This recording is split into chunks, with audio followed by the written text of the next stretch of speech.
Hey everybody, welcome to another Fun in 5. Today I'm bringing to you Terrors Battlegrounds. This is by Terrible Games and a designer and artist named John DeCampos. I know him well because he did all of the art for one of my games called Questeros, and I absolutely love his 80s retro style thick line art and the nice coloring that he does. But that aside, the game itself has a lot of fun things going on, and I wanted to share 5 things that I like about it. So let's get into it. First thing I like is the minis. This game is all about the minis. The actual game concept, from what I remember from the designer, was that he wanted to make a line of miniatures that work for Magic the Gathering.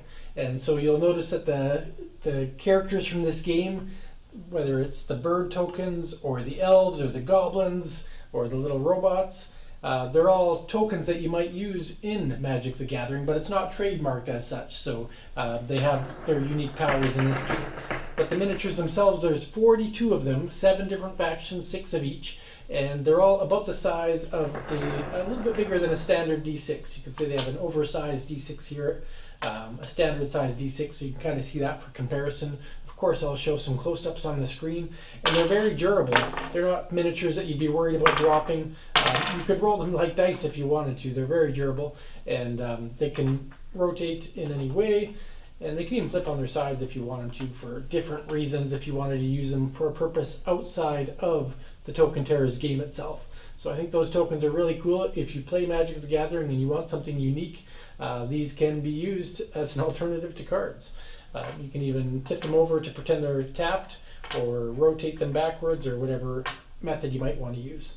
But 42 miniatures for a game that is $45 is fantastic, and they all look really, really good. I just love the details that went into designing not only the card images, but turning those into 3D models. Terrific job by the publisher and the artist. So that's the first thing I like. Second thing I like is the value that you get in this game. So this costs $45 US if you buy it online right now. I don't think the price has gone up. I purchased it as a Kickstarter, but it is available, I think, from Bridge Distribution once they finish their Kickstarter fulfillment.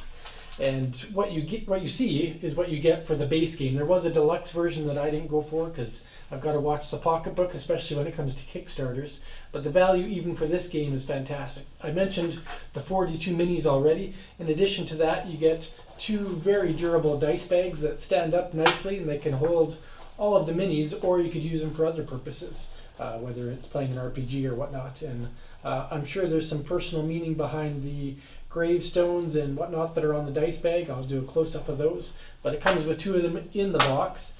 In addition to that, you get a fantastic little comic book, which I'll do a close-up of, all illustrated again by John DeCampos. So pretty cool. You can see some of the backstory behind the different factions and some of the goings-ons between them.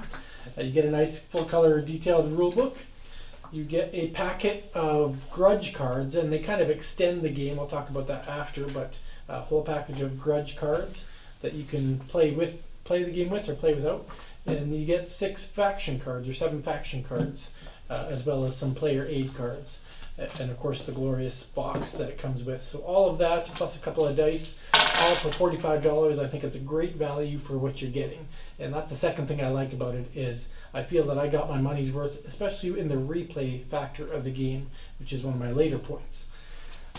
Third thing I like is this has a very fast setup. To set up the game, players will basically draft the tokens that they want. They just can't pick the tokens that an opponent has. So they take turns going back and forth, picking different factions or even tokens from the same faction and throwing them into their bag until each player has 10, I believe is how the process goes.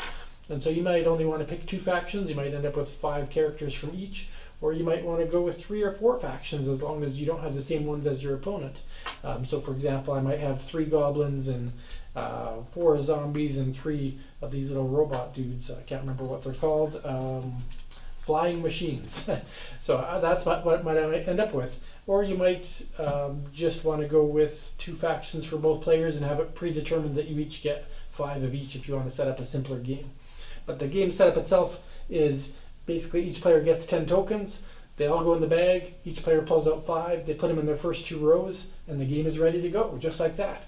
So the setup time could be as low as 5 minutes, the teardown time just as fast, and the play time of the game itself is only about, I think, 20 to 40 minutes. So you could get through an entire game session against somebody in 45 minutes or less, from opening the box to sealing the box. And I think that's great for a game that's about a dueling skirmish game, something small, compact. You can just have a fun romp and put it away, or have more than one battle if you want to. But setup time and play time kind of combined as my third thing. Fourth thing I like about this game is it does have some layered strategy in it. So even though the board is tiny, it's only 1, 2, 3, 4, 5, 6, 7 by 7, so 49 squares. A lot of action is going to happen during the game. Not only with everybody having the same kind of base powers, but then each faction has an asymmetric ability or two. One of them is an enable, and one of them is each token, tongue twister there, each character faction has 2 token talents. And so that helps you really strategize, depending on which factions you have combined, how you're going to work your people around the board.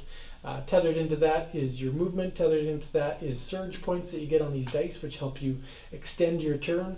And then there's a small random factor when it comes to ranged attacks or combat. But some of that can be mitigated as well with some of your token talent abilities or grouping your characters together. So a lot of strategy packed into this little board and these little guys and these little dice. And I think that's pretty cool. When you're playing a strategy skirmish game, you want to have strategy built in and not just luck. And so even though you see 2 6-sided dice, these dice aren't even rolled. They're just to track surge points. The only die that's rolled is this one, and only in certain situations. So just keep that in mind. When you see the game, it's more strategy based than it is luck based. All right, and then finally, the last thing I like is the variety in the game. I talked about the minis themselves, but included in the game are 7 factions. You've got the wyverns, the elves, the swamplings, the soldiers, the goblins, the zombies, and the flying machines. And as I mentioned, they each have asymmetric powers. And so pairing up or tripling up any of these factions creates a completely different experience for you and how you want to manage your team and who you're playing against. Not only that, but as I mentioned earlier, the game does come with grudge cards, which I'm not going to open up because I don't want to spoil them, but as you progress in the game, those grudge cards might have special powers that both players could interact with, or might have an effect on the game in different ways. And so that kind of adds an extended, interesting part of the game to make you play more and more and more, so you can get more value out of your game through variation. And that variation will extend into future seasons. I believe they have a second season already planned out.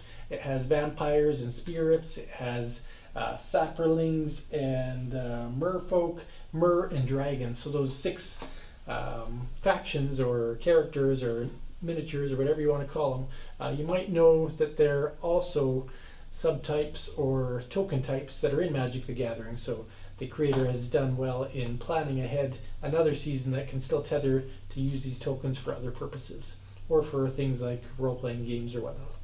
And then there's a third and a fourth and a fifth. I mean, the creator has all kinds of plans out for not only miniatures, but also token giants or big versions that chew up 4 squares on the board that'll have different gameplay. But I could ramble on and on. I think this game has tons of potential. I love the strategy that offers just 2 players on a board with these minis and all the variation that comes with it. But I also love the future that the game has in store, that I've seen kind of some previews on the Facebook site and the website. So if you haven't already checked out Token Terrors, check out their Kickstarter page, check out their website. You can see all kinds of great information about it. And thanks for watching, as always. Take care.